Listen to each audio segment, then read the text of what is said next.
Welcome everybody to the best replay of the week. My name is Maxwell, and this is where we showcase the best replays from this past week. This one comes from the user Pasadena.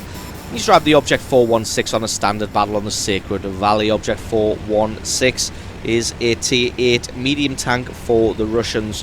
The one affectionately nicknamed the Frying Pan because of the look of its turret and its gun. Looks like an upside down frying pan. It's the one with the rear mounted turret. This thing can be pretty good if you're able to get into a good position, but you really do need a lot of practice with this tank to make it work for you. And as you're about to see, Pasadena has obviously had a lot of practice because he can definitely make it work for him.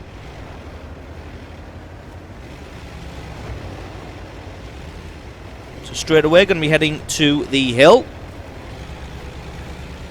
Finds a Skoda T25. Got to be careful of the Skoda.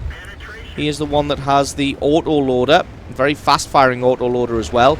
Unfortunately, he is tier 6, so his penetration is going to be a little bit lackluster when matching up against a tier 8 medium. It looks like he is able to successfully put some shots through Pasadena's tank. Not really sure where those landed, but land they did. Takes a speculative shot through the wall there, trying to hit the STA-1 as he backs away. As you can see again, trying to get himself into a side-scraping position. That's one thing these rear-mounted turret tanks are really, really good at, and that is side-scraping. So obviously, you leave yourself out at an angle, your turret is still able to fire while in a side-scraping position. It's almost like reverse side-scraping with a normal tank, but none of the reverse. So finds the STA-1, but he is just about behind a little hill there, so decides to switch his attention across to the OI, who is backing off. Gets a lovely shot on him, falls back so he can't take any fire in return. But lots of foliage between himself and this retreating OI, as he can still get a shot from behind the hill. Does get spotted now, so just puts himself behind the hill again. One more good shot on the OI will take him out. And that's his first kill now of the match. The STA-1 is still alive. He's going to dip down into the valley, just in case. We didn't want to take some damage from anybody. T25-2 is charging forward. STA-1 is on the left-hand side. Just auto-aims that one as he goes by. Gets the hit and gets the kill. That's kill number 2. And while they are all shaking each other's hands and congratulating each other on a job well done, they are getting massacred in the north. Absolutely massacred.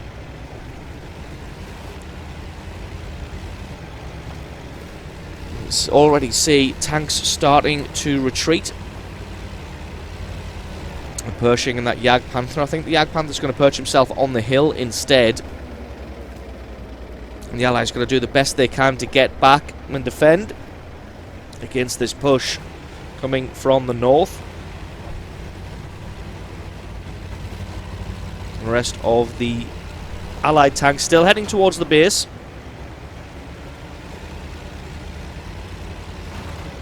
They have now cleared out the last defending tank destroyer at Dickermax.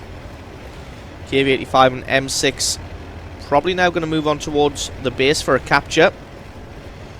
But this one has very quickly moved away from the Allies, losing as they are 5 kills to 9. The Jagdpanther is now overlooking his own base, the enemy base. And he did just take out that M6. The 2 platoon mates finally arrive. And now it is time to shoot some fish in a barrel. It's a great shot onto the CDC. He's in a pretty good position here, Pasadena. He's got the hill as cover. Only really the very front of his tank and his turret will be visible at this point, meaning that he'll be pretty well protected. Turrets on these Russian mediums do tend to be pretty good, although it does take a hit there. Just trying to remain as slippery as possible. Doesn't want to remain stationary too long, just long enough to take an aimed shot. CDC's now putting a lot of pressure onto his platoon mate in the Pershing. Gets a great shot onto the IS there. CDC still putting on pressure to the Pershing. He's forced the Pershing to move forward, which puts him into the line of fire of the enemy guns. Still trying to get a shot on somebody. Can't quite get an angle on this ISU 152 or the T29. There we go, finds the ISU. Misses that shot just a little bit because he aimed too far to the left. Going to see if he can get a shot on this IS who's just hiding behind the T29. Doesn't want the T29's prodigious turret to get in the way. CDC may have fallen back and maybe going for a flank now, so the allies will have to be careful of this one. Does get the kill onto the IS-2. Still looking towards the T-29 here, gets a great shot onto him, and IS moves into view now. And let's see what's going to happen there. I'm surprised that the CDC hasn't reappeared yet. He disappeared quite some... There we go. CDC charged him with the IS, took out the Pershing, and that leaves our medium tank here all alone. He does have 2 tank destroyers on the hill, but that's not going to be enough to help. So he decides that discretion is the better part of valor. Best to live to fight another day. And he starts to fall back towards the hill, somewhere where his allied tank destroyers could help. And try and get himself into cover. And here we go. Sets himself up to try and shoot at some of the enemy tanks as they come in. That one just unfortunately bounced on the super strong armor of the IS. Let's see if we can get anything on this T-29 now. Looking towards the IS. Decides to go for the T-29 instead. Gets a beautiful shot through the wall there to get a hit on the T-29. That's one thing you can do. If you can aim at a tank out of sniper mode, behind a wall, if you can look above the wall with your reticule, you will 9 times out of 10 be able to hit through said wall. It's now 6 versus 3. Not an insurmountable task at the moment, although a Jagdpanther has now climbed the hill. Just about misses the CDC, tries to get into cover before the CDC can return fire. Looks like the Jagdpanther that's climbed the hill is now doing a huge amount of damage. The allied Jagdpanther is going to be getting closed in on from the rear any moment now. 6 versus 2.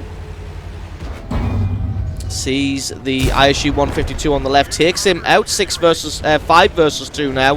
The allied Jagdpanther starts to run. I think he realizes or has taken some damage now.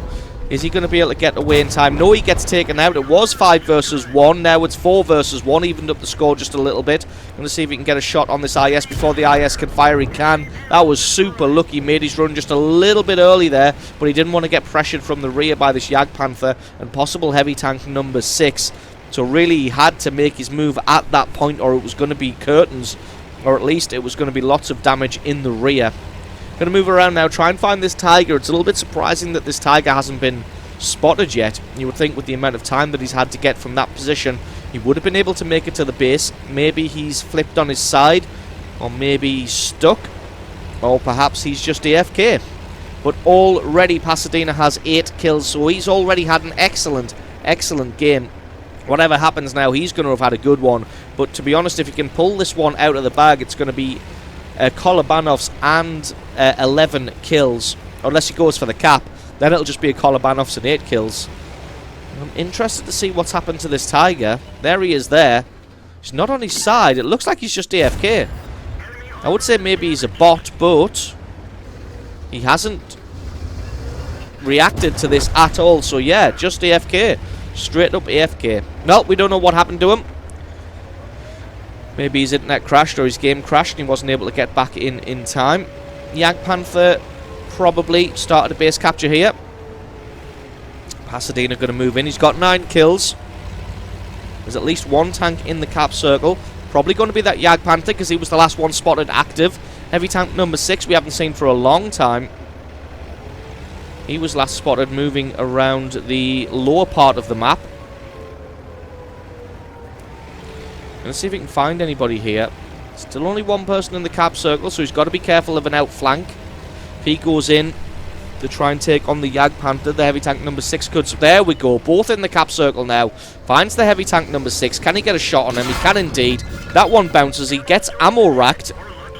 He does still have a repair kit, but spoiler alert, he's probably a little bit too hyped up on adrenaline, although he does resurrect his commander. Maybe he didn't quite hear the alert. He's only 1 shot from death now.